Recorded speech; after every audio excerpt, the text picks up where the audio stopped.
যশোরের সাবেক police super Anisur Rahman, TSI Rafiqul Islam ও সাবেক কাউন্সিলর গোলাম মোস্তফা সহ 10 জনের বিরুদ্ধে আদালতে মামলা হয়েছে। অভিযোগ, 2017 সালে যশোর পৌর পার্ক থেকে তুলে নেওয়া হয় সাইদুর রহমান সাঈদ ও তার বন্ধু শাওনকে।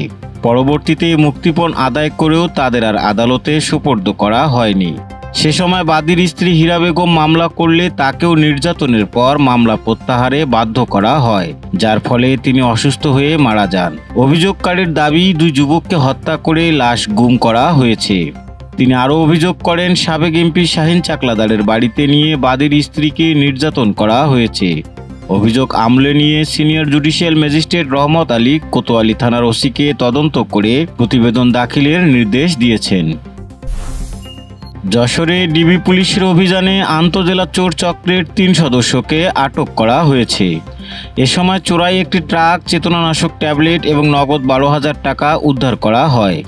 আটককৃতরা হলেন যশোর সদরের পার্থ কুমার দা, মনিরামপুরের আব্দুস সালাম ওরফে শামীম এবং মোহাম্মদ আলম।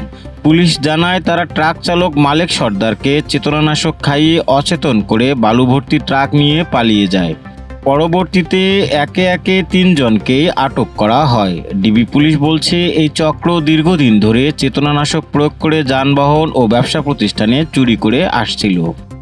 তাদের বিরুদ্ধে একাধিক মামলাও রয়েছে।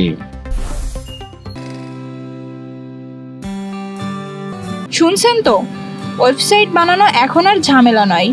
NSIT ওয়েব সলিউশন দিচ্ছে মাত্র একদিনে ওয়েবসাইট ডেলিভারি, সাথে হোস্টিং আর ডোমেইন একদম ফ্রি।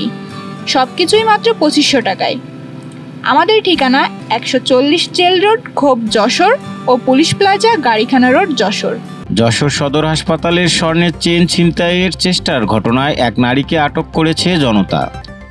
রোববার সকাল 11টা 20 মিনিটে হবিগঞ্জের শেফালি নামের ওই নারী রোগীর স্বর্ণের চেইন টান দেওয়ার চেষ্টা করেন। ভুক্তভোগীর চিৎকারে স্থানীয়রা তাকে ধরে ফেলে এবং পুলিশে সোপর্দ করে। কোতোয়ালি থানা পুলিশ জানিয়েছে, এ ঘটনায় আইনগত প্রক্রিয়া চলছে। যশোর জেলার 6টি সংসদীয় আসনের সীমানা অপরিবর্তিত রাখার দাবিতে বিক্ষোভ করেছে বাংলাদেশ জামায়াতে ইসলামী। রোববার বিকেলে শহরের বিশাল মিছিল শেষে আইনজীবী ভবনের সামনে সমাবেশ হয়। বক্তারা অভিযোগ করেন, নির্বাচন কমিশন ষড়যন্ত্রমূলকভাবে আসন পুনর্বিন্যাস করতে চাইছে, যা যশোরের চিরায়িত নির্বাচন সংস্কৃতি ও সম্প্রীতিকে বিনষ্ট করবে। তারা এ পরিকল্পনা দ্রুত বাতিলের দাবি জানান।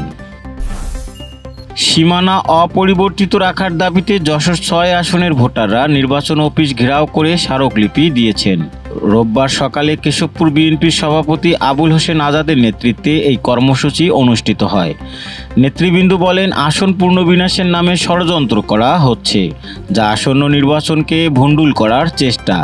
তারা হুঁশিয়ারি দেন, সীমানা পরিবর্তনের উদ্যোগ নিলে কঠোর আন্দোলনে নামবে যশোরবাসী। দেশ বিদেশের খবর সবার আগে জানতে ভিজিট করুন ratdennews.net।